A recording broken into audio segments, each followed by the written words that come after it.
తిరుమల పోలీసులు ఒక అద్భుతమైన పని చేశారు. ఈ మధ్యన మనకు కూడా ఇక్కడ కూడా చూసాం. ఏదైతే మన బెజవాడలో కావచ్చు, ఇట్లాంటి చోట్లను కూడా డ్రోన్లను వాడుతున్నారు. మొన్న గోదావరి జిల్లాలో కావచ్చు. ఎందుకంటే ఎక్కడో చాటుగా ఉండి పేకాట ఆడేవాడు, లేకపోతే డ్రగ్స్ వాడేవాడు, గంజాయి వాడేవాడు, లేకపోతే గనక అసాంఘిక కార్యకలాపాలకు పాల్పడేది కనుక్కోవడం కష్టం. మనం అక్కడికి వెళ్ళేలోపు వాడు తప్పించుకుంటుంటాడు. బట్ అట్లాంటి వాటికి చెక్ పెట్టేటటువంటి దిశగా డ్రోన్స్ వాడుకోవడానికి పోలీస్ శాఖకి చంద్రబాబు సర్కార్ వచ్చాక పర్మిషన్ ఇవ్వడంతో విపరీతంగా డ్రోన్స్ వాడుతున్నారు. ఆ డ్రోన్లు ఇంపాక్ట్ ఏ రేంజ్లో ఉంటుందంటే కరెక్ట్గా దొరికిపోతున్నారు. తాజాగా తిరుపతి లాంటి పవిత్రమైనటువంటి క్షేత్రాన్ని దుర్వినియోగం చేస్తూ అక్కడ కూడా గంజాయి వాడుతున్నటువంటి వాళ్ళ మీదన జిల్లా ఎస్పీ గారు సీరియస్గా దృష్టి పెట్టారు. ఆ ఇంపాక్ట్తో తాజాగా దొరికిపోతున్నటువంటి వాళ్ళు నిన్న రాత్రి అంతా కాన్సన్ట్రేట్ చేస్తే బోల్డ్ అంతమంది దొరికారు.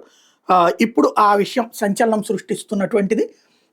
డ్రోన్ల ద్వారా ఆ విజువల్స్ కనబడుతున్నాయి మనకి. స్పాట్లోకి వెళ్ళటం కానీ పోలీసు యంత్రాంగం అంతా కూడా అక్కడ తిరుపతి లాంటి పవిత్ర పుణ్యక్షేత్రంలో ఎక్కువగా భక్తులే వస్తారు. ప్రతి ఒక్కళ్ళు ఫస్ట్ అక్కడ బస్ స్టాండ్ దిగుతారు, రైల్వే స్టేషన్ దిగుతారు, అక్కడ కాలకృత్యాలు అవి తీర్చుకుని ఆ పైన కొండ మీదకి వెళ్తారు. అది బస్సుల ద్వారా లేకపోతే ఆటోలు కాదు, దాన్ని ఏమంటారు, ప్రత్యేక క్యాబులు కానీ జీపుల ద్వారా కానీ వెళ్తుంటారు. అట్లాంటి చోట్లన వస్తున్నటువంటి సంపదను బేస్ చేసుకుని కొంతమంది చేస్తున్నటువంటి తప్పుడు చేష్టల మీద కాన్సన్ట్రేట్ చేసినటువంటి తిరుపతి జిల్లా ఎస్పీ గారు సీరియస్గా వేసినటువంటి ఎఫర్ట్ పనిచేసింది. గంజాయి మత్తులో ఊగుతున్నటువంటి కొంతమందిని పట్టుకున్నటువంటి సంఘటనలు ఇప్పుడు కనబడుతున్నాయి. ఆ దృశ్యాలు ఆ తర్వాత రిలీజ్ అవ్వడంతో అసలు విషయం అర్థమైంది.